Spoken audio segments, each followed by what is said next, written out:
প্রিয় ছাত্রছাত্রী, তোমাদের সবাইকে স্বাগত জানাই আমাদের এই ইউটিউব চ্যানেলে। আজকে আমরা ক্লাস 10 এর একটা নতুন চ্যাপ্টার নিয়ে এসেছি, যার নাম হচ্ছে গ্যাসের আচরণ। এটা তোমাদের ক্লাস 10 এর ভৌতবিজ্ঞানের সেকেন্ড চ্যাপ্টার হচ্ছে। ঠিক আছে, তাহলে চলো আজকে এই চ্যাপ্টারটা আমরা শুরু করি। কিন্তু এই চ্যাপ্টারটা আমরা যে আজ শুরু করবো, এই চ্যাপ্টারটা কিন্তু আজকে আমরা শেষ করতে পারবো না। তার জন্য এখানে আমাদের লেখা আছে পার্ট 1।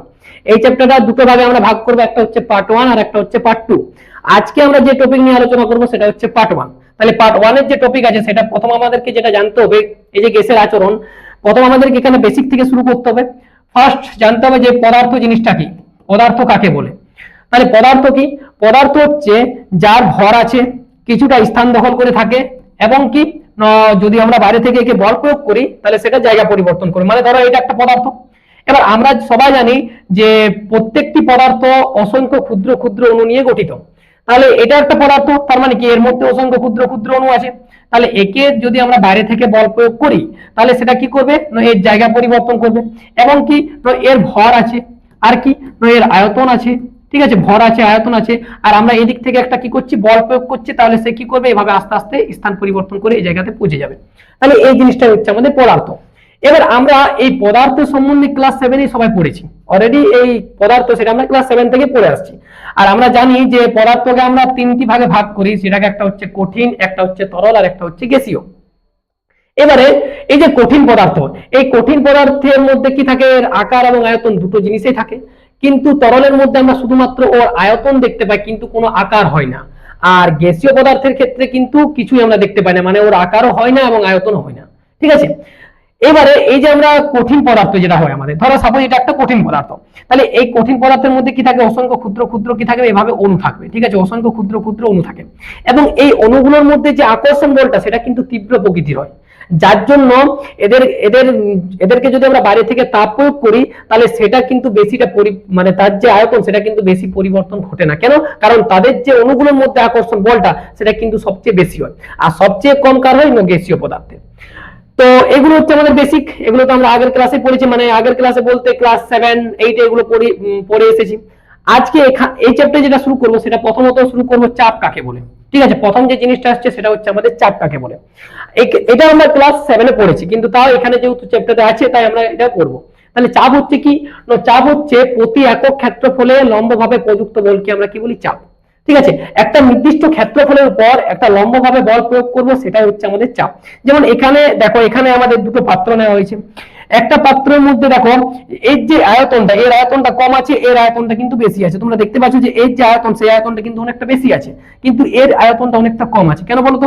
কারণ এর মধ্যে যে চাপটা সেটা হচ্ছে কিন্তু কম, এর মধ্যে যে চাপ আমরা অ্যাপ্লাই করেছি সেটা হচ্ছে কম, কিন্তু এর মধ্যে যে চাপ আমরা অ্যাপ্লাই করেছি সেই চাপটা কিন্তু হচ্ছে বেশি পরিমাণে। ঠিক আছে, এই চাপটা হচ্ছে কিন্তু বেশি পরিমাণের, এই চাপটা বেশি পরিমাণে। এবার দেখো আমরা একটু পরে পড়বো যে চাপ যদি বাড়ে তাহলে আয়তন কিন্তু কমে। দেখো এই ক্ষেত্রে আমাদের চাপটা কম ছিল যার জন্য আয়তনটা বেশি ছিল, এই ক্ষেত্রে কি হচ্ছে, চাপটা বেশি আছে, আয়তনটা কম আছে। একটু পরে পড়বো আমরা, এই যে গাণিতিক রূপটা তোমরা দেখতে পাচ্ছ, একটু পরে পড়বো। তাহলে এখানে কি বলা হচ্ছে, চাপ হলো প্রতি একক ক্ষেত্রফলের উপর লম্বভাবে প্রযুক্ত বলকে আমরা কি বলি, চাপ বলি। আচ্ছা, এখানে শুধু আমরা চাপ বলেছি, এখানে শুধু চাপ বলেছি, কিন্তু যদি তোমাকে বলে দেয় যে গ্যাসের চাপ কাকে বলে, বা কঠিনের চাপ কাকে বলে, বা তরলের চাপ কাকে বলে, তখন আমরা কি বলবো?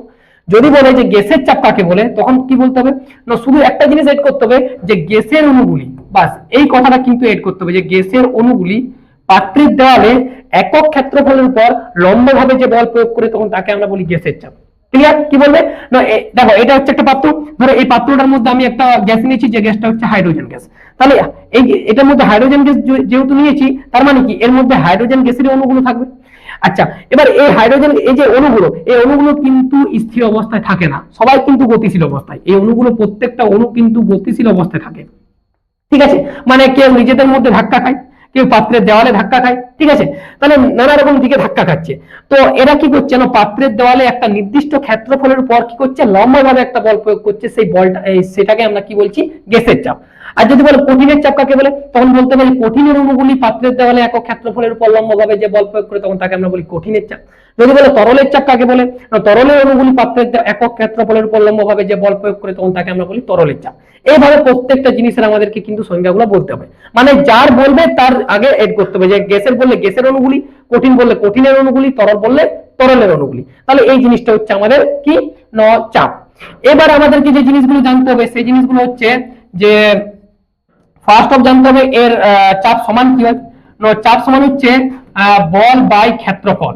চাপ সমান হচ্ছে আমাদের বল বাই ক্ষেত্রফল। এটাকে আমরা যদি শর্ট ফর্মে লিখি তাহলে কি হয়, শর্ট ফর্মে লিখলে হয় পি সমান এফ বাই এ। ঠিক আছে, পি সমান হচ্ছে এফ বাই এ। তাহলে এর যদি আমরা এসআই একক দেখি, এসআই একক, ঠিক আছে, এর যদি আমরা এসআই একক লিখি তাহলে কি হবে, দেখো এখানে কি আছে, বল আছে, তাহলে বলের এসআই একক আমরা কি জানি, নিউটন হয়। বলের এসআই একক হচ্ছে নিউটন। আচ্ছা, এটা হচ্ছে কি একটা ক্ষেত্রফল। আচ্ছা, ক্ষেত্রফলকে আমরা কিভাবে লিখি, দৈর্ঘ্যের স্কয়ার। তাহলে দৈর্ঘ্যের স্কয়ার মানে কি, দৈর্ঘ্যের এসআই একক হচ্ছে মিটার, তাহলে এখানে আমরা কি লিখবো, মিটার স্কয়ার। বা এটাকে আমরা এভাবে লিখতে পারি নিউটন ইনটু মিটার মাইনাস 2, বা এর আরেকটা নাম আছে সেটাকে হচ্ছে পাস্কেল। ঠিক আছে, এর আরেকটা নাম হয় সেটা হচ্ছে পাস্কেল। তাহলে এইভাবে আমরা কি করতে পারি, চাপের যে এসআই একক সেটাকে আমরা এই ফর্মে কিন্তু লিখতে পারি। আচ্ছা, এবার আমরা যেটা জানবো সেটা হচ্ছে সিজিএস একক কি হয়। তাহলে যদি আমরা সিজিএস একক দেখি তাহলে সিজিএস একক কি হবে, নিউটনটা হয়ে যাবে চেন, মানে এটা হয়ে যাবে ডাইন। ঠিক আছে, আর এখানে যে মিটারটা আছে সেটা হয়ে যাবে কি, সেন্টিমিটার স্কয়ার। ঠিক আছে, ডাইন বাই সেন্টিমিটার স্কয়ার, বা এটাকে আমরা এভাবে লিখতে পারি যে ডাইন ইনটু সেমি মাইনাস 2। তাহলে এইভাবে আমরা চাপের এসআই এবং সিজিএস একক খুব সহজে বার করতে পারি। মানে আমরা ইকুয়েশন থেকে কিন্তু আমরা এই এককগুলো কিন্তু বার করতে পারি, ইকুয়েশন থেকে। ক্লিয়ার? তাহলে ইকুয়েশন থেকে আমরা এককগুলো কি করছি, বার করছি। এবার আমাদেরকে আরেকটা জিনিস জানতে হবে, সেটা হচ্ছে কি, সেটা হচ্ছে এর যে মাত্রা, যে এই মাত্রা কি হয়, এই মাত্রা জিনিসটা কিন্তু আমাদেরকে জানতে হবে। মাত্রা না কিন্তু পরীক্ষায় প্রশ্ন আসে, শর্ট প্রশ্ন মাত্রার থেকে আসে। তাহলে চাপের যদি আমরা মাত্রা বার করি তাহলে কি হবে, মাত্রা এখানে আমি লিখে দিচ্ছি মাত্রা। তাহলে মাত্রা যদি বার করি তাহলে দেখো, বলের মাত্রা আমরা জানি, বল সমান কি হয়, আগে আমাদেরকে জানতে হবে বল সমান কি হয়, ভর গুণিত ত্বরণ। এটা তো আমরা জানি, এটা ক্লাস 9 আমরা পড়েছি নিউটনের দ্বিতীয় গতি সূত্রে। আচ্ছা, বলে ভরের মাত্রা কি হয়, ভরের মাত্রা হয় ক্যাপিটাল এম, এটা আমরা জানি। আর এটা এ মানে কি হচ্ছে ত্বরণ, তাহলে ত্বরণের মাত্রা কি হবে, এল টি মাইনাস 2, এটা হচ্ছে ত্বরণের মাত্রা। তাহলে এখানে যদি আমি বলের জায়গায় মাত্রাটা পুট করি তাহলে কি হবে, এখানে হবে M L T minus 2 divided by, দেখো আমি একটু আগে বললাম যে ক্ষেত্রফল মানে হচ্ছে দৈর্ঘ্যের স্কয়ার, আর দৈর্ঘ্যের মাত্রা কি হয়, শুধু এল হয়। তাহলে দৈর্ঘ্যের স্কয়ার মানে এখানে হবে এল স্কয়ার। তাহলে এল এল কাটাকাটি করলে আরেকটা এল পড়ে থাকবে, সেই এলটাকে যদি আমরা উপরে তুলি তাহলে কি হবে, এম এল মাইনাস 1 টি মাইনাস 2। তাহলে এই যে মাত্রাটা তোমরা দেখতে পাচ্ছ, এই যে মাত্রাটা, এই মাত্রাটা হচ্ছে আমাদের কি, চাপের মাত্রা। তাহলে চাপের সংজ্ঞা পড়লাম আমরা, চাপের গাণিতিক রূপ পড়লাম, চাপের একক পড়লাম, আর কি পড়লাম, চাপের যে মাত্রা সেটা আমরা পড়লাম। তাহলে এইটা হচ্ছে আমাদের চাপের যত কিছু ডিটেইলস সেটা এখানে দেওয়া হলো। নেক্সট আমরা যেটা পড়বো সেটা হচ্ছে কি, সেটা হচ্ছে বয়েলের সূত্র। ঠিক আছে, সেটা হচ্ছে আমাদের বয়েলের সূত্র। তাহলে বয়েলের সূত্রে কি বলা হয়েছে, দেখো বয়েলের সূত্রে বলা হয়েছে যে স্থির উষ্ণতায় নির্দিষ্ট করে কোনো গ্যাসের আয়তন ওই গ্যাসের চাপের সাথে ব্যস্তানুপাতে পরিবর্তিত হয়। আর একটু আগে বললাম যে একটু পরে পড়বো। দেখো এখানে বলতে চাইছে যে ধরো কোনো একটা পাত্র আছে, ঠিক আছে, ধরো এখানে একটা আমরা পাত্র নিচ্ছি, এই ধরো একটা হচ্ছে আমাদের পাত্র, ঠিক আছে, এটা হচ্ছে একটা আমাদের পাত্র, এটা একটা পাত্র। আচ্ছা, এই পাত্রটার মধ্যে কি নিয়েছি আমরা, এই পাত্রটার মধ্যে আমরা একটা গ্যাস নিয়েছি। কি গ্যাস নিয়েছি, কোন একটা গ্যাস নিয়েছি, হাইড্রোজেন নিতে পারি, অক্সিজেন নিতে পারি, যে কোনো একটা গ্যাস নেওয়া হয়েছে। তাহলে ধরো এটার মধ্যে আমি হাইড্রোজেন গ্যাসই নিয়েছি। ঠিক আছে, এবার আমি কি করছি না, দেখো আমি বলেছি যে কোনো একটা গ্যাসের মধ্যে অসংখ্য ক্ষুদ্র ক্ষুদ্র অণু থাকে। ঠিক আছে, সেই অণুগুলো কিন্তু কেউ স্থির অবস্থায় থাকে না, সবাই কি থাকে, গতিশীল অবস্থায় থাকে। ঠিক আছে, আচ্ছা, গতিশীল অবস্থায় আছে তার মানে কি, এরা নিজেদের মধ্যে ধাক্কা খাচ্ছে, আবার কেউ পাত্রের দেওয়ালেও ধাক্কা খাচ্ছে। তো আমি একটু আগে আমরা একটা ছবিতে দেখলাম, দেখো এর আগের ছবিটা আমরা যদি একটু দেখি, দেখো এখানে কি দেখলাম, যে যত এখানে চাপটা কম ছিল যার জন্য আয়তনটা কি ছিল, বেশি ছিল। এক্ষেত্রে কি হলো, চাপটা বেশি হলো যার জন্য এখানে আয়তনটা কি হলো, কম হলো। তো এখানেও সেম এই ঘটনাটাই বলছে এখানে, যে যখন আয়তনটা বলেছে ওই চাপের সাথে ব্যস্তানুপাতে পরিবর্তিত, মানে কি, মানে আয়তন যদি বাড়ে তাহলে চাপ কমবে, অথবা চাপ যদি বাড়ে তো আয়তন কমবে। আমরা একটু আগে ছবিতে দেখতে পেলাম। এবারে এটা হচ্ছে আমাদের বয়েলের সূত্র। এবার এই বয়েলের সূত্রের যে ধ্রুবক, এখানে দেখো লেখা আছে যে বয়েলের সূত্রের ধ্রুবক রাশিগুলি কি কি। এইটা কিন্তু শর্ট প্রশ্ন পরীক্ষায় আসে, বারবার এসেছে, এবং এবারও কিন্তু আসার অনেকটা চান্স আছে। তো বয়েলের সূত্রে যদি আমরা ধ্রুবক রাশি দেখতে চাই তাহলে কি হবে, ফার্স্ট হবে কি, ভর হবে, গ্যাসের ভর, যে গ্যাসটা নেবো তার ভর হবে। ঠিক আছে, মানে ভরটাকে স্থির থাকতে হবে। আর কি হবে, 2 নম্বরে ওই গ্যাসটারে কি হবে, উষ্ণতা।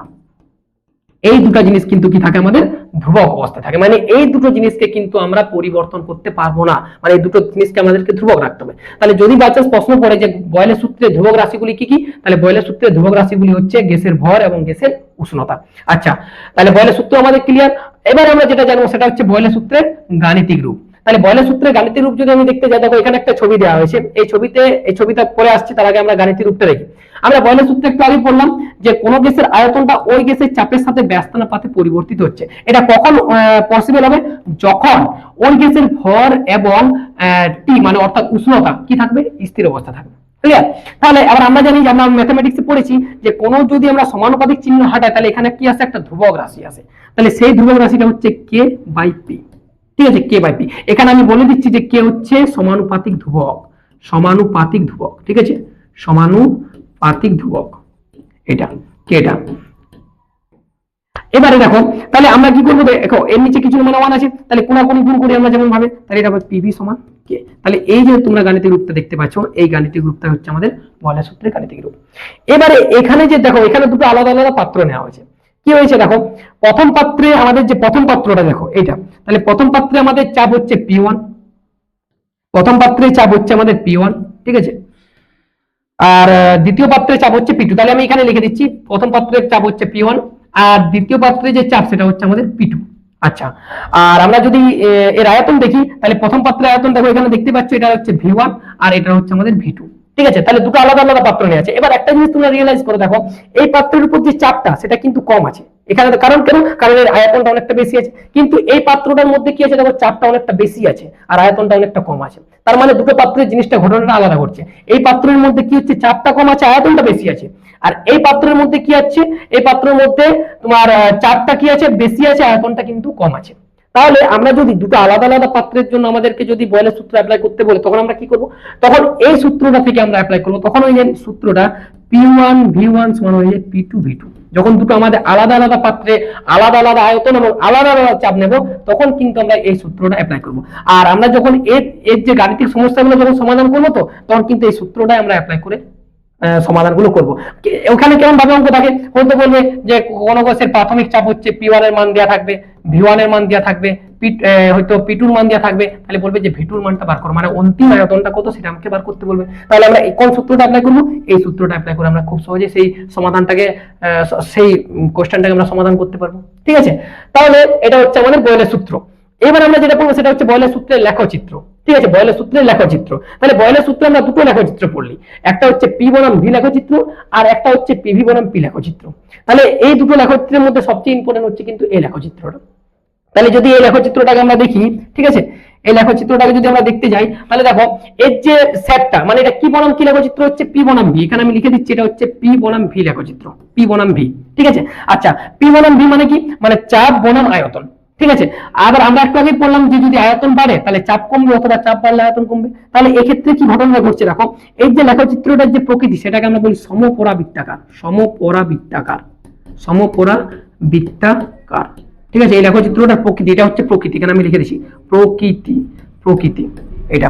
আচ্ছা, এবারে লেখচিত্রের প্রকৃতি কেন এটা হলো সমপরাবৃত্তাকার, কারণ আমরা তো পড়েছি যে V বেরিয়েছে 1/P, এটা তো আমরা পড়লাম একটু আগে। তাহলে দেখো আমি যদি এটা হচ্ছে আমাদের মূল বিন্দু, এখান থেকে আমি শুরু করছি 1, এখান থেকে শুরু করছি 2, এখান থেকে শুরু করছি 3 4 and 5, আর এখান থেকে শুরু করছি 1 2 3 4 and 5। এবার তুমি একটা জিনিস লক্ষ্য করে দেখো, যখন চাপটা এদিকে কমছে তখন এদিকে আয়তনটা বাড়ছে। আবার তুমি যদি এদিকে রিয়েলাইজ করো, তুমি যদি তীর চিহ্নটা এদিকে যাও তাহলে কি হচ্ছে, মানে চাপটা এদিকে কমছে তখন আয়তনটা এদিকে বাড়ছে। এবার তুমি যদি এদিক থেকে যাও তাহলে এদিকে আমরা তীর চিহ্ন দিতে, মানে কি আয়তনটা যখন কমছে তখন চাপটা বাড়ছে। ওই জন্যই কি হচ্ছে, আয়তন চাপের সাথে ব্যস্তানুপাতে পরিবর্তিত হচ্ছে। ঠিক আছে, আরেকটা লেখচিত্র সেটা হচ্ছে এটা। এই লেখচিত্রের প্রকৃতি কেমন, প্রধান অক্ষের সমান্তরাল। এটা লিখতে হবে প্রধান অক্ষের সমান্তরাল, প্রধান অক্ষের সমান্তরাল, সমান্তরাল। ঠিক আছে, প্রধান অক্ষের সমান্তরাল। এই লেখচিত্রের কেমন হচ্ছে, PV বনাম P, PV বনাম P। ঠিক আছে, এই লেখচিত্রের প্রকৃতি প্রধান অক্ষের সমান্তরাল। তাহলে এই দুটো লেখচিত্র কিন্তু বয়লের সূত্র থেকে পরীক্ষায় অনেকবার এসেছে এবং তোমাদের এই বছরও কিন্তু আসতে পারে মাধ্যমিকে। ঠিক আছে, তাহলে এই দুটো লেখচিত্র কিন্তু ভালো করে জানতে হবে। হয়তো এভাবে আসতে পারে যে বয়লের সূত্রে লেখচিত্রের প্রকৃতি কেমন হয়, তখন তোমাকে বলতে হবে যে সমপরাবৃত্তাকার। অথবা এটাও বলতে পারে যে বয়লের সূত্রে যে P বনাম V লেখচিত্র সেটা অঙ্কন করে দেখো, তাহলে তোমাকে অঙ্কন করে দেখাতে হবে। তাহলে এভাবে করতে হবে। নেক্সট আমরা যেটা পড়বো সেটা হচ্ছে চার্লসের সূত্র। ঠিক আছে, চার্লসের সূত্র। চার্লসের দেখো দুটো সূত্র আছে, একটা হচ্ছে চার্লসের, এটা হচ্ছে ম্যান সূত্র, আর একটা যেটা আছে সেটা হচ্ছে চার্লসের বিকল্প রূপ। ঠিক আছে, তাহলে আমরা প্রথম যেটা পড়ছি সেটা হচ্ছে চার্লসের প্রধান যে সূত্রটা, সেটা কি বলা হয়েছে দেখো, বলছে চাপ স্থির রেখে, চাপকে বলছি স্থির রেখে। আগের ক্ষেত্রে কি ছিল বয়লের সূত্রে, উষ্ণতা স্থির রেখে। এক্ষেত্রে কি আছে, চাপ স্থির রেখে। চাপ স্থির রেখে নির্দিষ্ট ভরের গ্যাসের উষ্ণতা 1 ডিগ্রি সেলসিয়াস বৃদ্ধি করলে বা হ্রাস করলে, বৃদ্ধিও করতে পারো অথবা হ্রাসও করতে পারো, 0 ডিগ্রি সেলসিয়াস উষ্ণতায় ওই গ্যাসের আয়তনের 1/273 অংশ হবে। এটা একটু প্রিন্টিং মিস্টেক আছে, এটা হবে 1/273 অংশ। ঠিক আছে, এটা হবে 1/273 অংশ বৃদ্ধি বা হ্রাস পায়। এটা একটু প্রিন্টিং মিস্টেক আছে এই জায়গাটাতে। ঠিক আছে, এটাতে একটু প্রিন্টিং মিস্টেক আছে, এটা অ্যাকচুয়ালি হবে 1/273 অংশ বৃদ্ধি বা হ্রাস পায়। এটা হচ্ছে আমাদের চার্লসের সূত্র। তাহলে বলছে চাপ স্থির রেখে নির্দিষ্ট ভরে গ্যাসের উষ্ণতা 1 ডিগ্রি সেলসিয়াস বৃদ্ধি করলে বা হ্রাস করলে, বৃদ্ধিও করতে পারো অথবা তুমি হ্রাসও করতে পারো, 0 ডিগ্রি সেলসিয়াস উষ্ণতায় ওই গ্যাসের কি হবে আয়তন 1/273 বৃদ্ধি বা হ্রাস ঘটে বা হ্রাস পায়। তাহলে এটা হচ্ছে আমাদের কি চার্লসের সূত্র। আচ্ছা, এখান থেকে আমরা যদি দেখি যে চার্লসের সূত্রের ধ্রুবক রাশি কি কি, তাহলে দেখো আমরা বয়লের সূত্রের ধ্রুবক রাশি, এখানে আমি এক কাজ করছি, এখানে দুটো পার্থক্য দিয়ে দিচ্ছি, তাহলে তোমাদেরও বুঝতে সুবিধা হবে। এখানে একটা আমি এখানে দাড়ি দিয়ে দিচ্ছি, তাহলে এদিকটা আমি লিখছি বয়লের সূত্র, এদিকটা হচ্ছে চার্লসের সূত্র। তাহলে এখানটা আমি লিখে দিচ্ছি বয়েলের সূত্র, আর এই দিকটা হচ্ছে আমাদের চার্লসের সূত্র। আর দেখো আমরা বয়েলের সূত্র একটু আগে পড়লাম, কি কি ছিল ধ্রুবক রাশি। বয়েলের সূত্রে আমরা যদি ধ্রুবক রাশিগুলি দেখি, তাহলে ছিল কি গ্যাসের ভর ছিল, আর কি ছিল, আর উষ্ণতা ছিল। এই দুটো জিনিস আমাদের ছিল স্থির অবস্থায়, ছিল তো, এটা ছিল বয়েলের সূত্রের ক্ষেত্রে। কিন্তু যদি চার্লসের সূত্রে আমরা দেখি, তাহলে এক্ষেত্রে কিন্তু ভরটা থাকবে স্থির, এক্ষেত্রে গ্যাসের ভর স্থির থাকবে, কিন্তু উষ্ণতার জায়গায় এক্ষেত্রে ভর আলাদা, উষ্ণতাটা চেঞ্জ হয়ে চাপ হবে স্থিরের ক্ষেত্রে, গ্যাসের ভর আর হবে একটা কি চাপ, গ্যাসের চাপ। তাহলে এই ক্ষেত্রে এই দুটো কিন্তু ধ্রুবক রাশি, আর বয়েলের সূত্রে ছিল গ্যাসের ভর আর উষ্ণতা ছিল ধ্রুবক রাশি। তাহলে এই জিনিসগুলো কিন্তু ভালো করে মনে রাখতে হবে, কিন্তু এগুলোতে অনেক সময় ভুল হয়। যে দেখো গ্যাসের ভরটা কিন্তু দুটোর ক্ষেত্রে স্থির অবস্থায় আছে, ঠিক আছে, দুটোর ক্ষেত্রে, কিন্তু এক্ষেত্রে চাপ স্থির অবস্থায় আছে, এক্ষেত্রে উষ্ণতা কিন্তু স্থির অবস্থায় আছে। এবার আমরা যেটা দেখবো সেটা হচ্ছে চার্লসের সূত্রের যে গাণিতিক রূপ, সেটা দেখো। দেখো চার্লসের সূত্রের গাণিতিক রূপ দেখো, আমাকে জানতে গেলে আগে জানতে হবে যে মনে করো একটা ধরো m ভরের কোন একটা গ্যাস আছে বা m ভরের কোন একটা বস্তু আছে, ঠিক আছে। এবারে কি করবো না, তার মনে করো 0 ডিগ্রি সেলসিয়াস উষ্ণতায় তার ধরো আয়তন হয়ে গেল v0। m ভরের একটা গ্যাস আছে, এখানে আমি লিখে দিচ্ছি যে m ভরের কোন গ্যাসের, ঠিক আছে, m ভরের কোন গ্যাসের 0 ডিগ্রি সেলসিয়াস উষ্ণতায় ওর আয়তন হচ্ছে কত, v0। এবার আমাকে বলেছে যে যদি উষ্ণতা আমি 1 ডিগ্রি বৃদ্ধি বা হ্রাস করতে চাই, আমাকে বলেছে উষ্ণতা 1 ডিগ্রি বৃদ্ধিও করতে পারে অথবা 1 ডিগ্রি হ্রাস করতে পারে। যখন আমি উষ্ণতাটাকে 1 ডিগ্রি আমি কি করব, 1 ডিগ্রি সেলসিয়াস যখন বৃদ্ধি করব, তখন আয়তনটা নিশ্চয়ই চেঞ্জ হবে, তাহলে আয়তনটা তখন কত হয়ে যাবে, v1 হয়ে যাবে। এবার যদি আমি 1 ডিগ্রি সেলসিয়াস এটাকে বৃদ্ধি করলাম, এখানে আমি লিখে দিচ্ছি বৃদ্ধি, আর এখানে যদি আমি 1 ডিগ্রি সেলসিয়াস হ্রাস করি, এখানটা আমি লিখে দিচ্ছি হ্রাস, তখন এটা হয়ে যাবে v-1 হয়ে যাবে। বৃদ্ধির জন্য হচ্ছে v1 আর হ্রাসের জন্য হচ্ছে v-1। ক্লিয়ার? এবারে ব্যাপারটা বুঝো কি করতে হবে, দেখো তাহলে এটা হলো। এবার বলেছে যে 1/273 বৃদ্ধি বা হ্রাস ঘটে, মানে কি, মানে যখন আমি 1 ডিগ্রি সেলসিয়াস তাপমাত্রা করছি, তখন ওর আয়তনটা যত ছিল তার 1/273 বৃদ্ধি বা হ্রাস ঘটে। মানে কি, মানে যদি v1 থাকে তাহলে এটা হবে v1 × 1/273, যত থাকবে তার। তাহলে আমার 0 ডিগ্রি সেলসিয়াস ছিল, আমি 0 ডিগ্রি সেলসিয়াসের জন্য এটা বার করব, তাহলে যদি 0 ডিগ্রি সেলসিয়াসের জন্য আমাকে বার করতে হয়, তাহলে কত হবে, এটা হবে v0 × 1/273। এবারে মনে করো কি করলাম আমি, এবারে তাপমাত্রাটাকে 0 থেকে বাড়িয়ে আমি ধরে নিলাম যে t ডিগ্রি সেলসিয়াস বৃদ্ধি করলি। তাহলে যখন আমি t ডিগ্রি সেলসিয়াস যখন বৃদ্ধি করব, তখন কি হবে, তখন এটা নিশ্চয়ই কি এটা চেঞ্জ হবে। তখন এখানে আমি যেহেতু 0, এটা সরি, এটা অ্যাকচুয়ালি ভুল হয়ে গেছে, এটা অ্যাকচুয়ালি এটা 1 ডিগ্রির জন্য হবে, না ঠিক আছে, এটা 0 ডিগ্রির জন্য, ঠিক আছে, 0 ডিগ্রি সেলসিয়াসের জন্য হবে, ঠিক আছে। আচ্ছা, যখন আমি টি ডিগ্রি সেলসিয়াসের জন্য করব, তখন এটা তো 1/273 হবে না, কারণ তার সাথে কি হবে, টি ডিগ্রি গুণ হবে, মানে এটা হবে v0 × t/273 হয়ে যাবে, এটা হয়ে যাবে এইটা। তাহলে যদি আমরা একদম যে যদি ম্যান গাণিতিক রূপটা দেখি, তাহলে কি হবে, এখানে যেটা হবে যে vt সমান v0 প্লাস v0 × t/273, এটা হচ্ছে আমাদের ম্যান গাণিতিক রূপ। তাহলে এখান থেকে দেখো আমি v0টা কমন নিতে পারি, তাহলে v0 যদি এখান থেকে কমন নিই, তাহলে কি পড়ে থাকবে, 1 + t/273 পড়ে থাকবে, ঠিক আছে। আচ্ছা, এবারে কি করব, আমার এখানে কিছু নেই, মানে 1 আছে, তাহলে লসাগু কত হবে, 273 লসাগু হবে, মানে এখানে হবে 273 প্লাস এটা হবে t, ঠিক আছে। তাহলে এই যে গাণিতিক রূপটা তোমরা দেখতে পাচ্ছ, এটা হচ্ছে আমাদের চার্লসের সূত্রের গাণিতিক রূপ, এটাই, ঠিক আছে। এবারে যদি আমরা এখানে যদি হ্রাস পাইতো, তাহলে এই সাইনটা চেঞ্জ হয়ে যেত, মাইনাস হয়ে যেত। বৃদ্ধি, এটা যদি আমরা বৃদ্ধি পাওয়ার জন্য করেছি, যার জন্য এখানে প্লাস সাইন আছে, এখানে যদি হ্রাস পেতো, তাহলে এটা 273 - t/273 হয়ে যেত। তাহলে এইটা হচ্ছে আমাদের এই যে গাণিতিক রূপটা দেখতে পাচ্ছ, এই গাণিতিক রূপটাই হচ্ছে আমাদের কি, চার্লসের সূত্রের গাণিতিক রূপ, এটা, ঠিক আছে, এটা হচ্ছে আমাদের চার্লসের সূত্রের গাণিতিক রূপ। নেক্সট এবার আমরা যেটা পড়বো সেটা হচ্ছে কি, সেটা হচ্ছে যে পরম শূন্য উষ্ণতা কি। আমরা সবাই জানি যে -273 ডিগ্রি সেলসিয়াসকে, -273 ডিগ্রি সেলসিয়াসকে আমরা বলি পরম শূন্য উষ্ণতা, এটাকে আমরা বলি কিন্তু পরম শূন্য উষ্ণতা, ঠিক আছে। -273 ডিগ্রি সেলসিয়াস উষ্ণতাকে আমরা বলি পরম শূন্য উষ্ণতা। কেন বলা হয়, কারণ দেখো তুমি যদি এখন একটু আগে দেখলে যে যদি আমরা যদি এটা দেখি, তাহলে এখানে যদি আমি এখানে টি এর ভ্যালুটা এখানে যদি মাইনাস করি, ঠিক আছে, এখানে যদি মাইনাস করি, তাহলে ওই হ্রাস, যেটা হ্রাস পাচ্ছে, ঠিক আছে, বা এই বৃদ্ধি পাওয়ার ক্ষেত্রে আমরা বার করতে পারবো। তাহলে এখান থেকে আমরা কি করে বার করবো, দেখো এখানে আমি লিখতে পারি ভিটি, তাহলে ভিটি সমান কি লিখবো, v0, আর এখানে কি আছে 1 মাইনাস, এবার টি এর জায়গায় ভ্যালুটা কত বসাবো, না এখানে হবে -273 ডিগ্রি, টি এর জায়গায় হবে। এবার তাহলে এখানে প্লাস থাকবো, এখানে হবে -273 ডিভাইডেড বাই 273। ঠিক আছে, তাহলে এটা কি হয়ে যাবে, না ভিটি সমান এটা হয়ে যাবে v0, তাহলে এটার সাথে এটা গুণ হয়ে যাবে, মানে এটা হবে 273 আর প্লাস মাইনাসে -273 ডিভাইডেড বাই 273। তাহলে কত হয়ে যাচ্ছে, তাহলে এটা কাটাকাটি চলে যাবে, মানে 0 0 বাই 0 মানে পুরোটা 0, তাহলে ভিটি সমান 0। মানে দেখতেই পাচ্ছ এখানে যে আয়তনটা শূন্য হচ্ছে, ওই জন্যই বলা হচ্ছে যে -273 ডিগ্রি সেলসিয়াস উষ্ণতাকে আমরা কেন পরম শূন্য উষ্ণতা বলি, কারণ এই ক্ষেত্রে প্রত্যেকটা জিনিসের কি হয়ে যায়, আয়তনটা শূন্য হয়ে যায়। তাহলে এখানে আমি লিখতে পারি যে এটি ভাষা দিয়ে লিখতে পারি যে -273 ডিগ্রি সেলসিয়াস উষ্ণতায় সমস্ত গ্যাসের আয়তন শূন্য হয়ে যায়, সমস্ত গ্যাসের আয়তন কি হয়ে যায়, শূন্য হয়ে যায়, যার জন্য আমরা -273 ডিগ্রি সেলসিয়াসকে পরম শূন্য উষ্ণতা বলি। ক্লিয়ার, তাহলে পরম শূন্য উষ্ণতা। নেক্সট আমরা যেটা পড়বো সেটা কি হচ্ছে, সেটা হচ্ছে চার্লসের সূত্রের যে বিকল্প রূপ। চার্লসের সূত্রের বিকল্প রূপ আমি বললাম না যে চার্লসের দুটো সূত্র আছে, প্রথম সূত্রটা পড়লাম, নেক্সট এ হচ্ছে সূত্র। তাহলে চার্লসের সূত্রে যদি আমি বিকল্প রূপ বলি তাহলে কি হবে, দেখো এক্ষেত্রে বলা হয়েছে স্যাম ধ্রুবক রাশি কিন্তু একই থাকবে। কি কি ধ্রুবক রাশি থাকবে, একটা থাকবে গ্যাসের ভর আর একটা থাকবে গ্যাসের চাপ, এই দুটোই কিন্তু ধ্রুবক রাশি। ঠিক আছে, এটাকে 1 নম্বর, এটাকে 2 নম্বর। আচ্ছা, এক্ষেত্রে কি বলা হয়েছে যে নির্দিষ্ট চাপে কোন গ্যাসের আয়তন ওই গ্যাসের পরম উষ্ণতার সাথে সমানুপাতিক। মানে কি, মানে বলতে চাইছি ভি ভেরিচেস টি, এটা কোন গ্যাসের আয়তনটা ওই গ্যাসের পরম উষ্ণতার সাথে হচ্ছে সমানুপাতিক। তাহলে আমরা জানি যে কোন সমানুপাতিক ধ্রুবক আটালে কি, কোন সমানুপাতিক চিহ্ন আটালে কি আসে, একটা ধ্রুবক আসে। তাহলে সেই ধ্রুবকটা হচ্ছে আমাদের কি, কে ইনটু টি। তাহলে এখানে আমি লিখে দিচ্ছি যে কে হলো কি, কে হলো সমানুপাতিক ধ্রুবক, সমানুপাতিক